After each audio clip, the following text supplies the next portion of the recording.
Hello guys, ये झींगा है। हमने धो के इसको रख लिया है, आधा किलो है।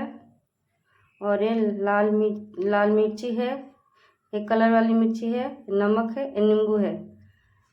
इसमें हम डाल के अब मिक्स करके रख देंगे। ये हमने प्रॉन्स का मसाला तैयार किया है।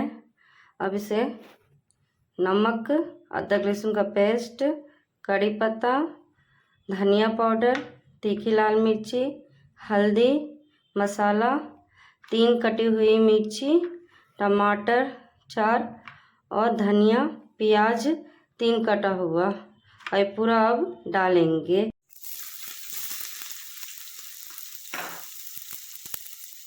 प्याज भूरी हो चुकी है। अब जो मसाला हम रेडी किए हैं एक एक करके डालेंगे।